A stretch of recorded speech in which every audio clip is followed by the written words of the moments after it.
buenos días, amados hermanos. Sean todos bienvenidos a la casa de nuestro Señor. Gocémonos y alegrémonos por participar en este culto de adoración. Démosle toda la honra y toda la gloria a nuestro Dios Trino. Amén. Bienvenidos.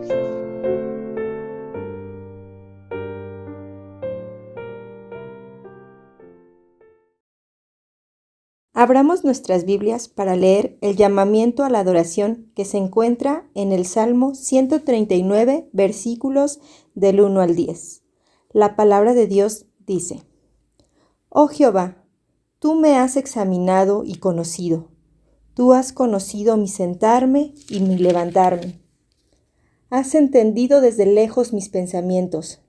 Has escudriñado mi andar y mi reposo, y todos mis caminos te son conocidos. Pues aún no está la palabra en mi lengua, y he aquí, oh Jehová, tú la sabes toda. Detrás y delante me rodeaste, y sobre mí pusiste tu mano. Tal conocimiento es demasiado maravilloso para mí. Alto es, no lo puedo comprender. ¿A dónde me iré de tu espíritu? ¿Y a dónde huiré de tu presencia?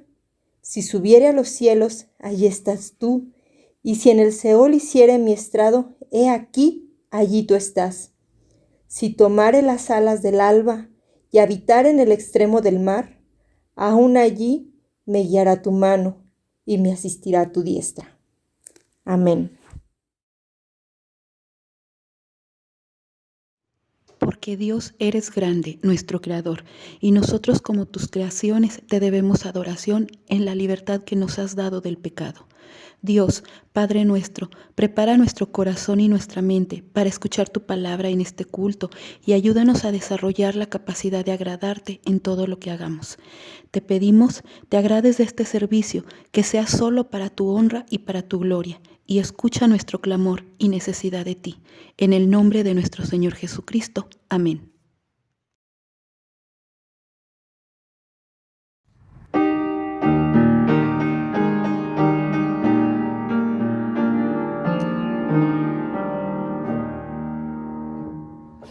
Del culto el tiempo llega, comienza la oración.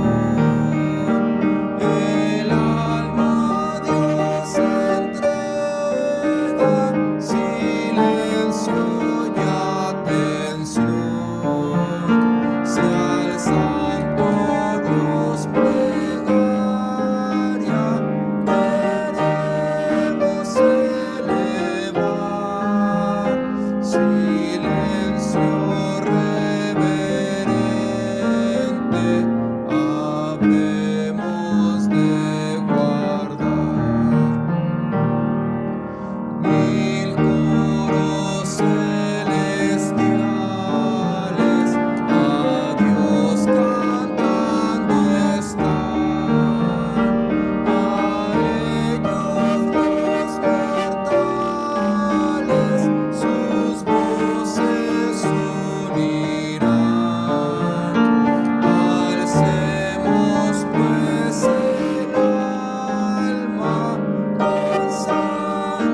Nuestra lectura bíblica la encontramos en el libro de Jonás, capítulo 4, versículos del 6 al 11.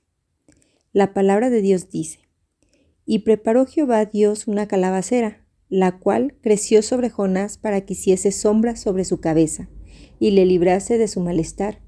Y Jonás se alegró grandemente por la calabacera. Pero al venir el alba del día siguiente, Dios preparó un gusano, el cual hirió la calabacera y se secó. Y aconteció que al salir el sol, preparó Dios un recio viento solano, y el sol hirió a Jonás en la cabeza, y se desmayaba, y deseaba la muerte, diciendo: Mejor sería para mí la muerte que la vida.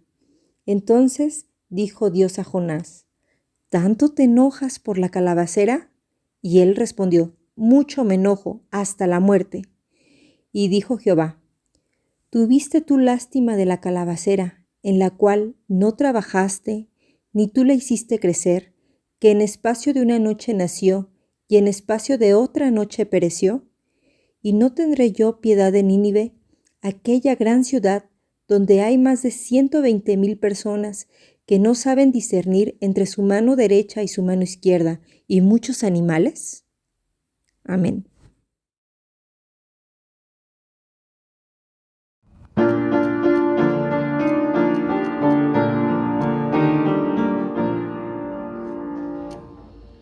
Con voz benigna te llama Jesús, invitación de puro amor, porque le dejas en vano llamar, sordo serás pecador. Hoy te convida,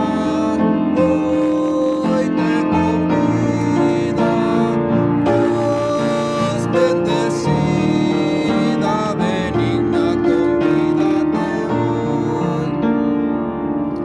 A los cansados convida Jesús, con compasión mira el dolor. Tráele tu carga, te bendecirá, te ayudará el Señor. Hoy te convida,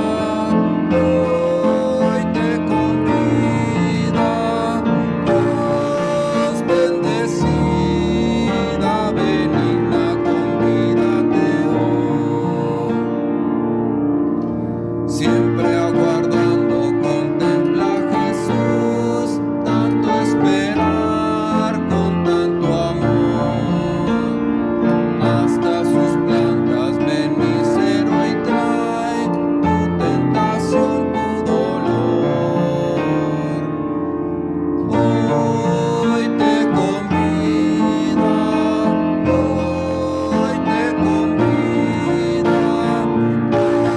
Dios bendecida, benigna, convídate hoy.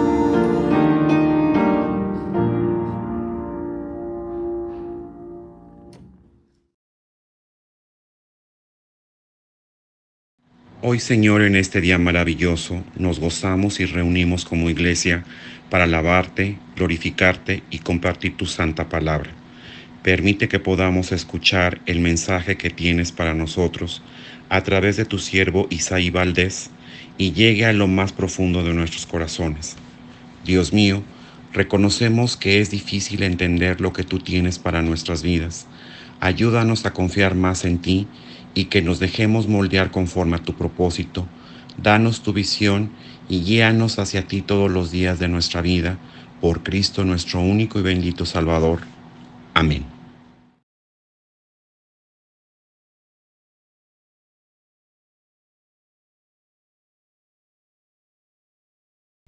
Cuando era niño, tuve la oportunidad de conocer a otro niño. Teníamos, yo creo que unos 6 años, cuando yo llegué a la iglesia a la que yo me congregué durante 20 y tantos años allá en la Ciudad de México. Yo llegué de 6 años y ahí conocí a varios de los niños que se congregaban ahí también, pero había uno en especial.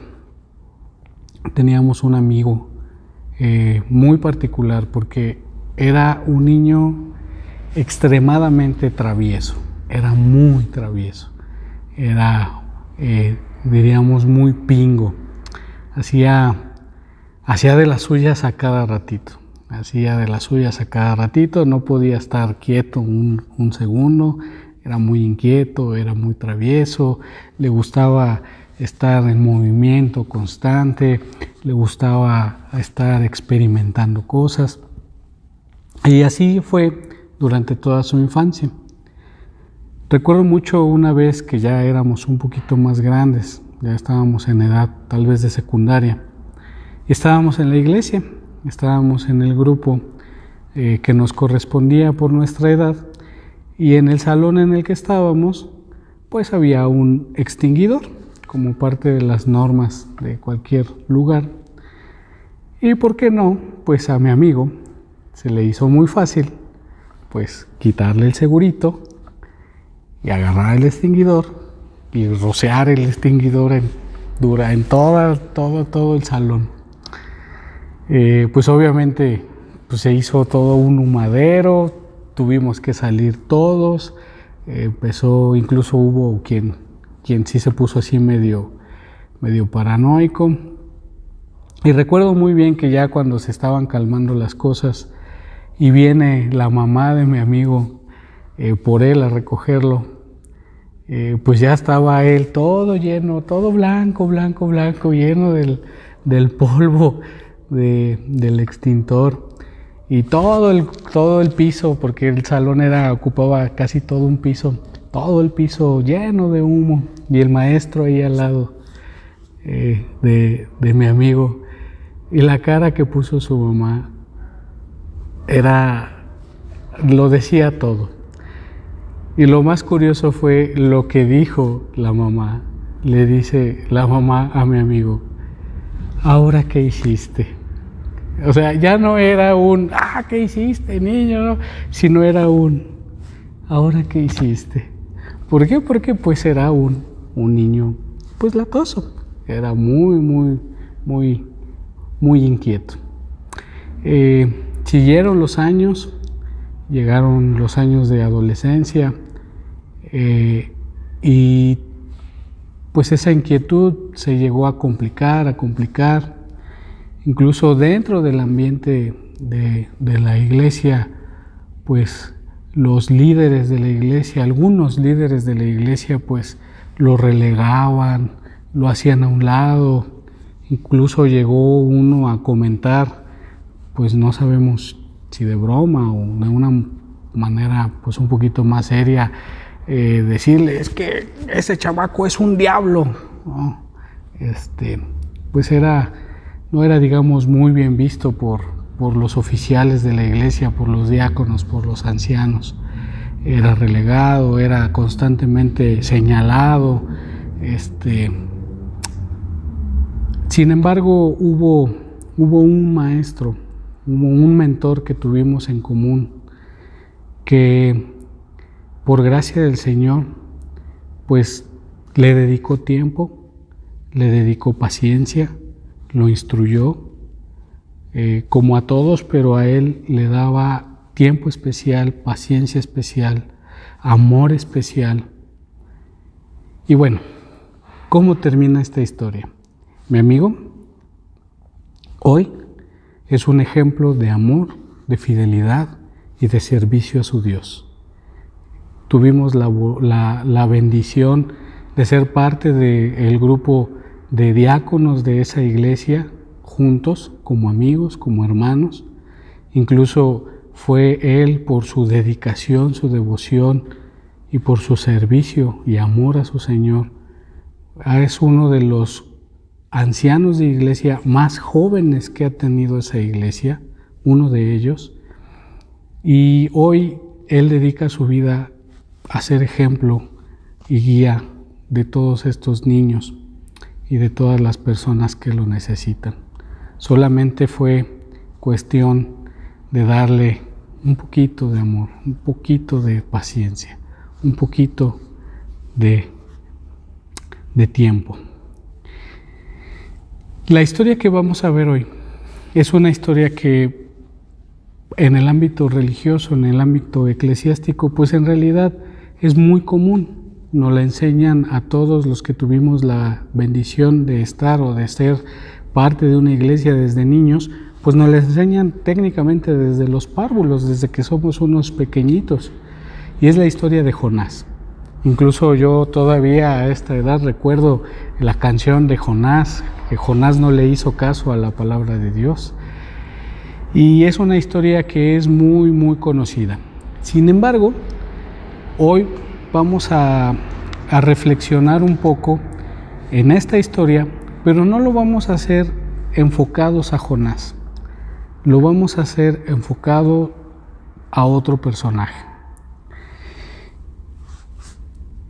Porque, pues de Jonás, o de la historia de Jonás, lo que más se habla, pues es de Jonás, es de su desobediencia y de cómo este profeta era un profeta, pero que se veía renuente a cumplir con la voluntad de Dios.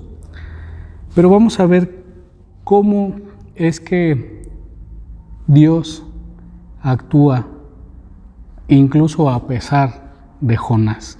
Y esta historia a mí me gusta mucho porque podemos ver claramente cómo es el actuar de Dios.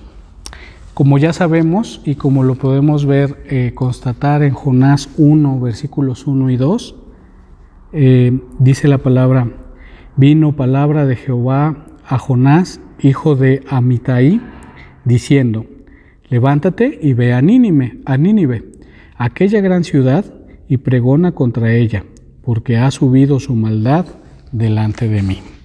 Bueno, así empieza el relato bíblico de Jonás con una indicación. Es Dios el que se acerca con Jonás y es Dios el que le da una indicación y le dice: Jonás, he visto la maldad que hay en Nínive y quiero que tú vayas y prediques a Nínive, que vayas y que hables de mí y de la maldad que ellos tienen en esa ciudad. Como ya lo mencioné, Jonás es un profeta ciertamente llamado por Dios, pero es un profeta renuente, es un profeta desobediente, como ya lo sabemos. Y vamos a ver un contraste entre Jonás, este profeta, este hijo de Dios, este enviado de Dios, y sus actitudes, y lo vamos a ver en contraste, o lo vemos durante el relato de Jonás, de los 4 capítulos de Jonás. Vemos cómo se contrasta con dos tipos completamente diferentes a lo que se supone que es un hijo de Dios. Se contrasta, y en el andar de Jonás se encuentra con dos tipos de personas que cualquiera pudiera pensar que eran casos perdidos. El primer grupo de personas con las que se encuentra es con el grupo de marineros. Recordemos la historia, si lo quieren constatar, está en Jonás capítulo 1, después de que de que Jehová le pide a Jonás que vaya a Nínive a predicar, él decide irse exactamente para el lado contrario. Nínive estaba hacia el oriente de donde él se situaba, y él decide ir hacia Tarsis, el lugar completamente opuesto de donde él estaba. Y usa una embarcación. Esta embarcación está llena de gente, de marineros que no conocen a Dios, que no reconocen al único Dios vivo y verdadero. Son marineros idólatras, son marineros perversos, porque así se nos muestra. Y empieza la tempestad. Y aquí vemos el contraste de cómo el siervo de Dios, el enviado de Dios, pues tiene una actitud no solo de desobediencia, sino que se queda dormido y no tiene mucho interés y no muestra interés en lo que está pasando. Mientras tanto, los marineros están preocupados y vemos que son idólatras, porque cada uno de ellos empieza a pedirle a su Dios, ¿sí?, al Dios de cada uno de ellos, pues que que pare la tempestad, que los ayude, que los socorra. Entonces ya sabemos la historia, echan suerte, se dan cuenta de que esta calamidad que les persigue es por Jonás, lo despiertan y todavía Jonás se atreve a presentarse a sí mismo. Sí, yo soy el profeta de Dios, yo sirvo al Dios que creó los cielos y la tierra. Entonces ahí cuando nosotros nos enfrentamos y decimos, bueno, si tú sabes eso, si tú conoces eso, ¿cómo es que pretendes huir de ese Dios al cual dices que sirves y al cual pues sabes que creó los cielos y la tierra? Deberías de saber que no puedes huir de Él. Sin embargo, Él en su actitud, en su posición, pues no muestra ningún tipo de arrepentimiento ni de mal sentimiento por lo que está haciendo. Pero eso sí, se presenta como yo soy el enviado de Dios. Y vemos el contraste con los marineros que reconocen en ese momento a ese Dios, al Dios del cual está hablando Jonás, pero lo reconocen verdaderamente y lo alaban y lo glorifican. Una vez que Jonás es sacado del barco, echado al mar y la tempestad se calma, ellos glorifican y alaban a ese Dios que Jonás decía, a ese Dios que Jonás decía conocer. Entonces vemos cómo por un lado un Jonás, un siervo de Dios, un enviado de Dios que busca todo lo opuesto a cumplir o a darle la honra y la gloria a Dios, y un grupo de gente que pudiéramos calificar como pues personas, casos perdidos, que reconocen a ese Dios y que no solo lo reconocen, sino que lo alaban y lo glorifican. Este es el primer grupo de personas con los que se encuentra Jonás. Pero también hay un segundo grupo de personas, que es justamente los ninivitas. Los ninivitas, o las personas que vivían en Nínive, son justamente el objetivo que Dios quiere alcanzar a través del servicio de Jonás. Pero para poder entender esto, tenemos que entender quiénes son los ninivitas, dónde está Nínive y en qué situación histórica estamos hablando. Recordemos, hermanos, que hay un tiempo en el cual el reino de Judá fue tomado, fue obviamente primero conquistado y después hubo un exilio, exiliaron a todos los que vivían en el reino de Judá, los tomaron de Jerusalén, de sus reinos y los llevaron a Asiria. El pueblo asirio fue quien dominó y conquistó al reino de Judá. Entonces estos asirios llegaron, conquistaron y deportaron o exiliaron a todos estos miembros del reino de Judá hacia Asiria. Y justamente los llevan a una ciudad que se llama Nínive. La ciudad de Nínive era una de las ciudades más importantes del reino o del imperio asirio. Nínive era donde estaba el rey del imperio asirio y era una ciudad no solamente importante, sino era una ciudad muy grande. Era una ciudad que para atravesarla completa uno se tardaba 3 días caminando. Para atravesar de un lugar a otro toda la ciudad, caminando le llevaría a Jonás 3 días de trayecto para cruzar toda la ciudad. Entonces en Nínive representa todo lo malo de ese tiempo, toda la perversidad, toda la maldad, y no solo toda la maldad y toda la perversidad, sino que en Nínive viven los enemigos del pueblo de Dios, viven los enemigos, aquellos que conquistaron y que exiliaron al pueblo de Dios, al reino en específico de Judá. Es ahí donde viven, esos son los residentes de esa ciudad.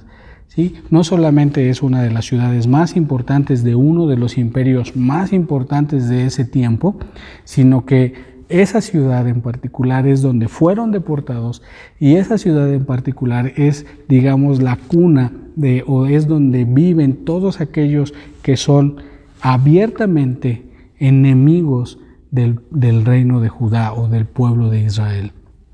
Ellos son ahí es a donde lo manda.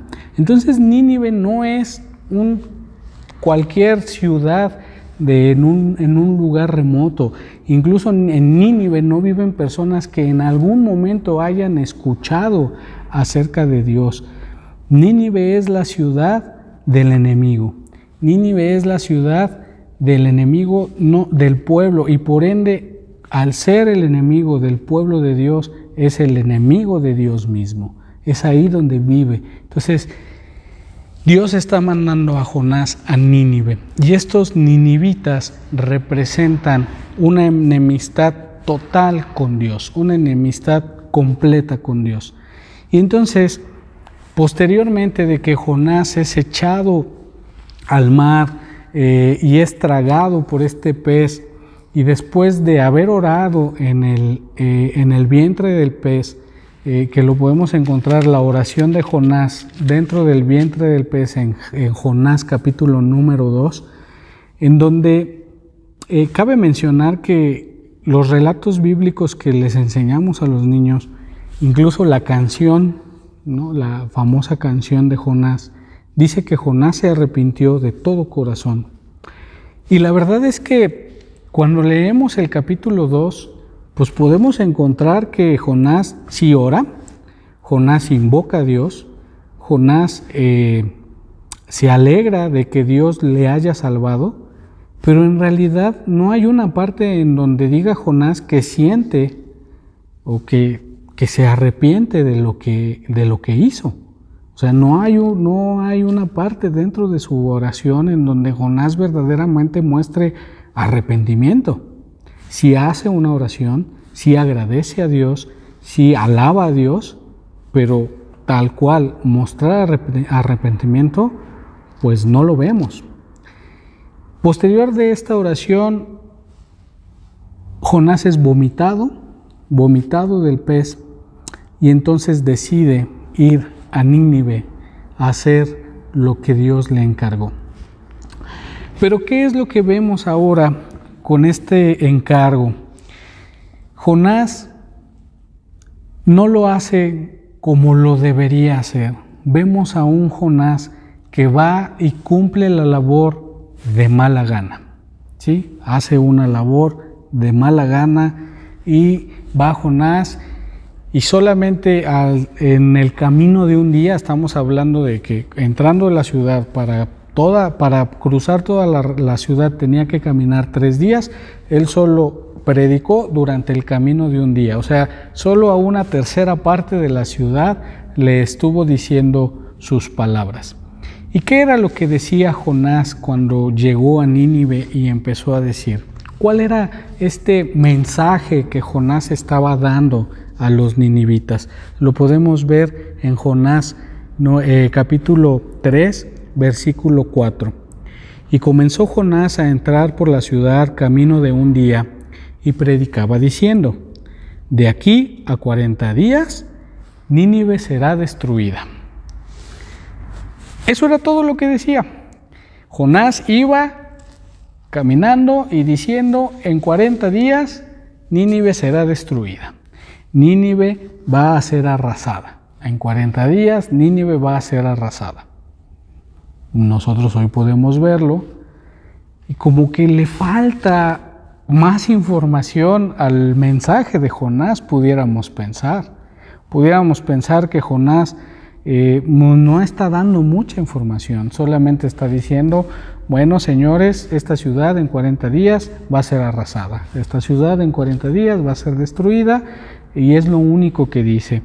Y solo por destacar algunos puntos, pues vemos cómo pues Jonás no habla del pecado, no habla de la maldad que han hecho delante de Dios, no hablan de dónde los pone esa maldad frente a Dios, el juez y rey de todo el universo.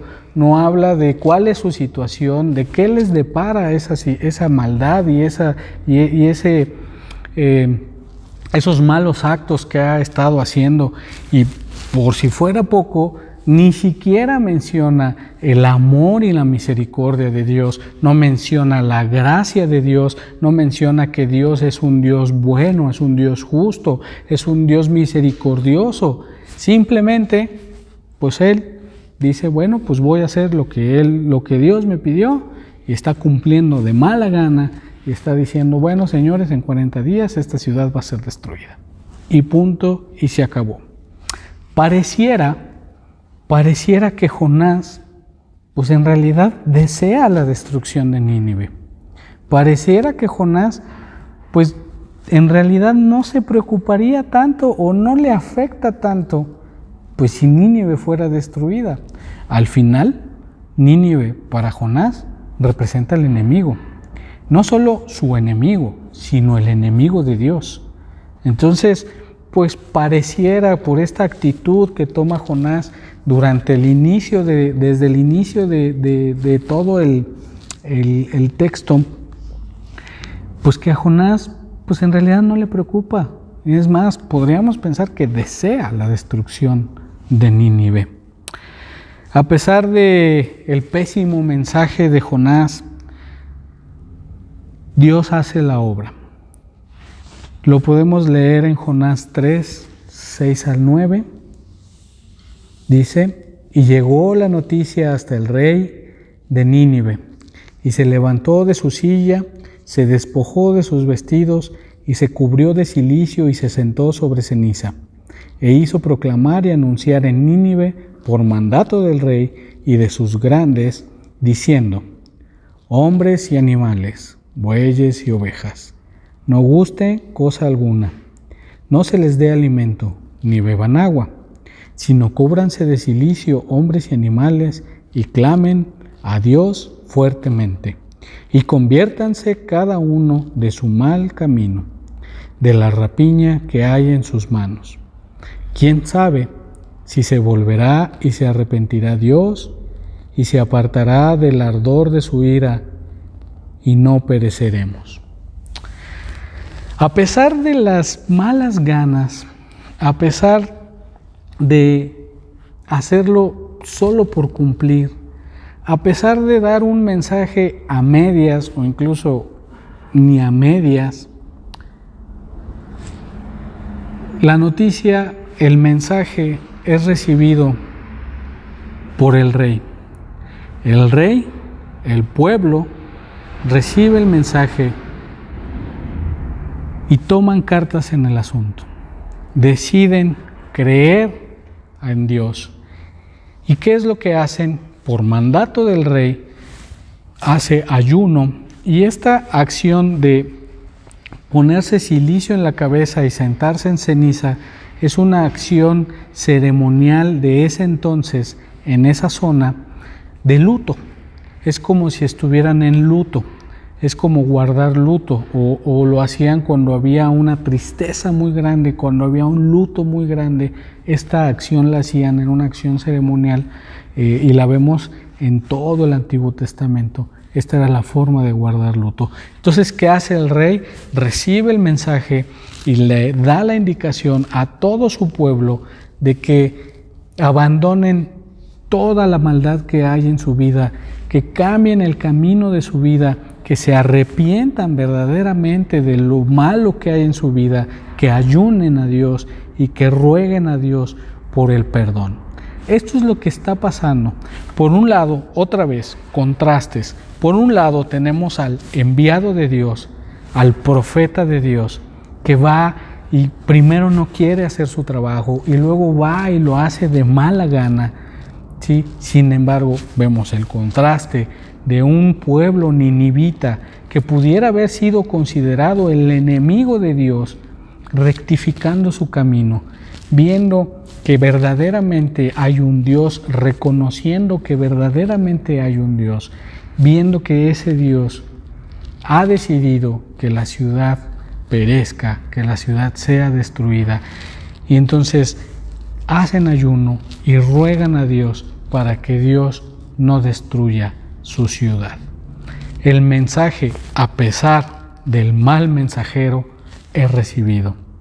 El mensaje es recibido y Dios muestra su amor, su gracia y su misericordia para sus enemigos. Jonás 3, capítulo 3, versículo 10. Y vio Dios lo que hicieron, que se convirtieron de su mal camino. Se arrepintió del mal que había dicho que les haría y no lo hizo. Dios acepta el arrepentimiento del pueblo ninivita, un pueblo que había sido el causante de tanto dolor para el pueblo de Dios, que había conquistado a parte del pueblo de Dios y que había no solo conquistado, sino exiliado a esa parte de su pueblo. Y en el exilio vivían como esclavos. Todo esto habían hecho estos ninivitas. Y a pesar de todo eso, Dios muestra amor, gracia y misericordia para sus enemigos y los perdona. Dios perdona a sus enemigos. Dios perdona a los ninivitas. Posteriormente o al final, en el capítulo 2, así como en el capítulo 4, así como en el capítulo 2, vemos una oración de Jonás. Jonás ora a Dios nuevamente. Capítulo 4, versículos 1 y 2. Pero Jonás se apesadumbró en extremo y se enojó. Y oró a Jehová y dijo: Ahora, oh Jehová, ¿no es esto lo que yo decía estando aún en mi tierra? Por eso me apresuré a huir a Tarsis, porque sabía yo que tú eres Dios clemente y piadoso, tardo en enojarte y de grande misericordia, y que te arrepientes del mal. Vemos otra vez esta actitud de Jonás. Y dice, y aquí ya por fin queda en descubierto el por qué originalmente Jonás había decidido deliberadamente desobedecer a Dios. ¿Qué le dice Jonás a Dios? ¿Ves?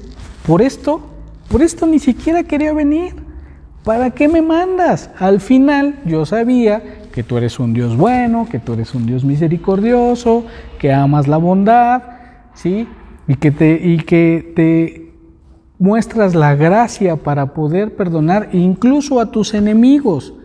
Y no solamente le dice la razón original por la cual desobedeció deliberadamente, sino que se muestra completamente enojado y le dice: estoy molesto, estoy enojado, estoy tan enojado que, ¿sabes qué? Prefiero morir. Mátame ya, mátame. No puede ser. ¿Cómo puede ser que hayas perdonado a estos casos perdidos? ¿Cómo puede ser que hayas perdonado a estos que tanto daño le han hecho a tu pueblo? ¿Sabes qué? No puedo. O sea, era el enojo de Jonás tal que le pide a Dios le dice: ¿sabes qué? Ya acaba con mi vida. No puedo soportar esto. No puede ser que hayas tú perdonado a tus enemigos. Sin embargo, pues Dios mantiene con vida a Jonás. Jonás sale de la ciudad, se va por ahí fuera de la ciudad a ver, expectante, a ver qué pasa, a ver si a lo mejor el arrepentimiento de los ninivitas no es tan real, y vuelven a caer en su pecado, y Dios por fin decide destruirlos. Sale y se sienta ahí a esperar a ver qué pasa, cuál es el destino de los ninivitas. Y en cuestión de 2 días nace una calabacera, que el primer día nace, crece y le da sombra. Y cuando le da sombra, Jonás se pone muy contento, se pone muy feliz, porque le está dando una muy buena sombra. Pero al día siguiente, Dios manda un gusano para esa calabacera y se muere inmediatamente el día siguiente. Y nuevamente Jonás muestra gran enojo, gran ira, se enoja mucho, se enoja con Dios. Jonás está enojado con Dios. Jonás 4, capítulo 4, versículo 9. Entonces dijo Dios a Jonás: ¿tanto te enojas por la calabacera? Y le respondió: mucho me enojo hasta la muerte. Esta pregunta de ¿tanto te enojas? En realidad es la segunda vez que Dios le hace esta pregunta a Jonás. La primera vez es cuando ora Jonás a Dios y le dice: estoy enojado porque perdonas a tus enemigos, ¿por qué me mandas y al final pues los ibas a perdonar? ¿Sí? ¿Por qué me mandas a anunciar el fin de la ciudad si al final no las acabaste, si al final los perdonaste? Estoy muy enojado. En ese momento Dios le pregunta: ¿estás consciente? O sea, ¿es justificable tu enojo? Sí, es muy justificable y estoy tan enojado que quiero morir. Y ahora con la calabacera, cuando su sombra se muere y se cae, se vuelve a enojar, vuelve Jonás a enojarse y vuelve a decir, le vuelve a preguntar a Dios: ¿y tu enojo tiene justificación? O sea, ¿está bien que estés enojado por eso? Sí, estoy tan enojado que otra vez prefiero morir, me prefiero morir. Este es el Jonás. Este es el enviado de Dios. Este es el profeta de Dios. Por lo que vemos, hermanos, pues no es un modelo a seguir. Este Jonás no es un modelo a seguir. Es necio, es desobediente, es iracundo, ¿sí? Se atreve a juzgar a Dios, señala las decisiones de Dios. Este es el enviado de Dios. Y Dios lo confronta al final y le pregunta y le hace ver su amor y su misericordia. Jonás 4, versículos 10 y 11, dice: y dijo Jehová: tuviste tú lástima de la calabacera, en la cual no trabajaste, ni tú la hiciste crecer, que en espacio de una noche nació y en espacio de otra noche pereció. ¿Y no tendré yo piedad de Nínive, aquella gran ciudad donde hay más de 120,000 personas que no saben discernir entre su mano derecha y su mano izquierda, y muchos animales? Aquí Dios le hace ver o le enseña a Jonás, con el ejemplo de la calabacera que hizo crecer y que hizo morir, y le dice: si tú te enojaste por una calabacera que ni plantaste, ni regaste, ni hiciste nada por ella, y te turbas tanto por su muerte, por su desaparición, ¿cómo no me voy yo, ¿sí?, a turbar? ¿Cómo no me voy yo a preocupar por toda una nación, por toda una ciudad, por una ciudad donde hay más de 120,000 personas, ¿sí?, que están completamente equivocados en su forma de vivir la vida? Si tú tuviste misericordia o te turbas por algo que no tiene ni importancia y que no te costó a ti nada, ¿cómo no voy yo a mostrar esta misericordia por todo un pueblo y que además ha demostrado tenerme en cuenta? Hermanos, la historia de Jonás Es una historia en la que nos podemos ver al espejo. La historia de Jonás refleja dos contrastes. Uno, o somos un Jonás, probablemente tú, hermano, hermana, te jactas como Jonás con los marineros de decir: yo soy hijo de Dios, yo sé de la palabra de Dios, yo conozco a Dios, pero tu vida muestra completamente todo lo opuesto. O probablemente, amigo, amiga, tú eres más bien como un ninivita. Como un ninivita que lo único que ha hecho es ser enemigo de Dios. Hermano, todos venimos de ahí. Todos en algún momento fuimos enemigos de Dios. Todos en algún momento tuvimos una mentalidad clara, que es: no me importa Dios, no quiero saber nada de Él. Mientras más lejos esté yo de Dios, mejor. Así éramos todos. Así éramos todos. Y nosotros pudimos haber sido considerados enemigos de Dios. Sin embargo, como con los ninivitas, Dios mostró amor, gracia y misericordia para con nosotros. Tanto amor, tanta gracia y tanta misericordia, que siendo enemigos de Él, que siendo completamente opuestos a lo que es Él nos perdona, nos ama y nos hace sus hijos. Y esto lo hace solamente a través del único y verdadero profeta, de ese profeta que vino y cumplió de buena manera, perfectamente y cabalmente con el designio de Dios. Ese profeta que fue enviado a la tierra para mostrar cómo es el reino de Dios y cómo es vivir en el reino de Dios en esta tierra.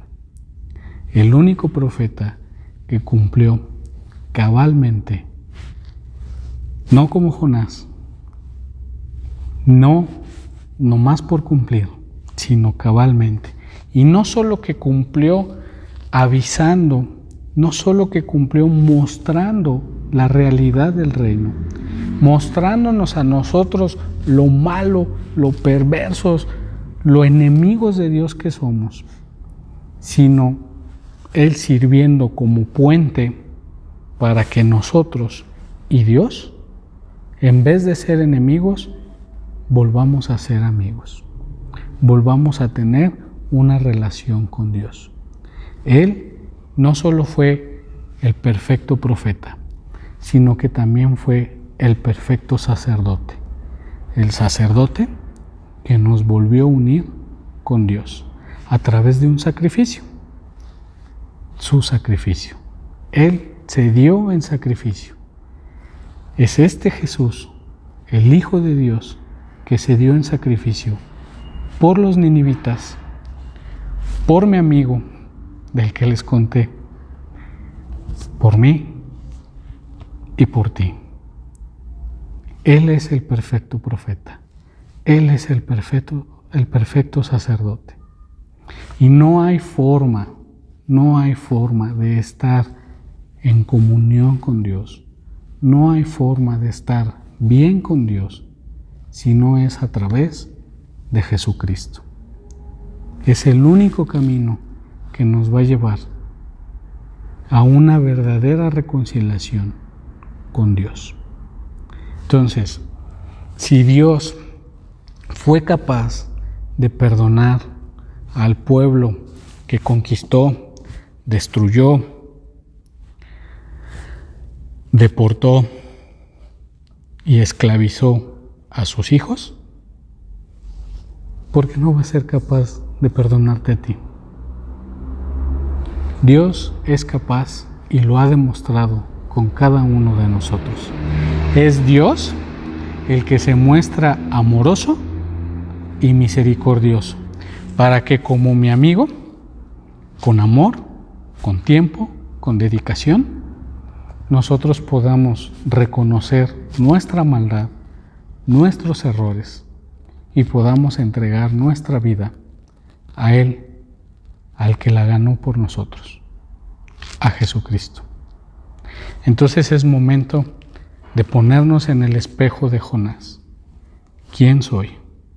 ¿Soy un Jonás que se cree el enviado de Dios, pero ni siquiera hago lo que Dios me pide y al contrario lo estoy reprochando a cada momento? ¿O soy los ninivitas, pecadores, viles, pero que reconocemos que solo por la gracia de Dios podemos estar bien y en comunión con Él? ¿Cuál es tu situación? Si eres como Jonás, no seas como Jonás. Mejor hay que ser como los ninivitas, que ellos no hicieron nada, solamente fueron receptores de la gracia y reconocieron el amor, la gracia y la misericordia de Dios. Vamos a orar. Padre bendito, alabamos y glorificamos tu nombre, Señor. Te damos gracias, Padre, porque tú has puesto evidencia histórica en tu Biblia, Señor, en la cual podemos no solamente aprender historias, sino reflejarnos en ellas, Señor. Gracias, Padre, porque tú te has manifestado ante nosotros como nuestro Dios, como nuestro Señor. Permítenos, Señor, ser menos como Jonás y más como los ninivitas. Permítenos, Señor, estar atentos a tus palabras. Permítenos, Padre, estar atentos a tu mensaje. Permítenos, Señor, no solamente estar atentos, sino te suplicamos humildemente que a través de tu Espíritu, Señor, tú nos hagas reaccionar a tu palabra. Que podamos, Padre, a través de tu Espíritu, reconocer que no hay camino para estar bien contigo que no sea a través de Jesucristo. Que no depende de nosotros, Señor. Que nosotros solamente somos enemigos tuyos, pero tú eres un Dios bueno y misericordioso. Permítenos reconocer eso, Señor. Permítenos entrar dentro de tu gracia. Permítenos ser como los ninivitas, Padre. Que reconozcamos nuestra maldad, que reconozcamos que solamente es el camino a través de ti y de tu Hijo, y que podamos corregir nuestra vida a la luz de tu palabra. Todo esto te lo agradecemos y te lo suplicamos. En el nombre bendito de Cristo Jesús. Amén.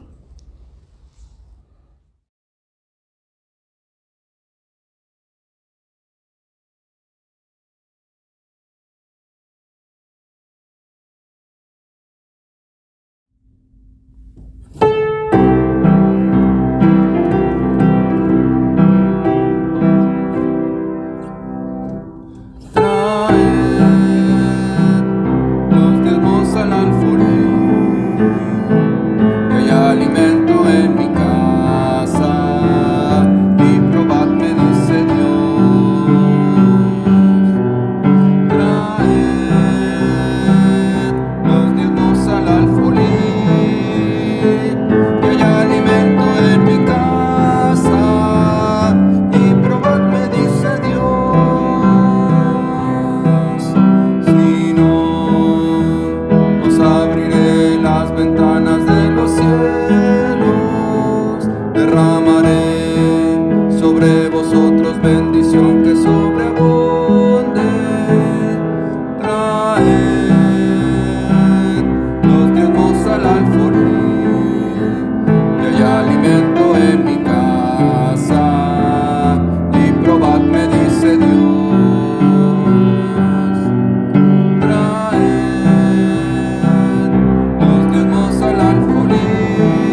Señor, te damos gracias por darnos estos momentos en los cuales hemos escuchado tu palabra y también, Señor, nos has dado la oportunidad de ofrendar. Recibe estas ofrendas y diezmos, límpialos para que sean utilizados en cada necesidad de tu iglesia y en el engrandecimiento de tu nombre. Te lo pedimos en el nombre de nuestro Señor Jesucristo. Amén. Y ahora, mis amados hermanos, que el amor de Dios Padre, la gracia de nuestro Señor Jesucristo y la comunión de su Santo Espíritu sea con todos ustedes y con sus familias, hasta que el Señor vuelva glorioso por segunda vez a establecer su reino para siempre. Amén y amén.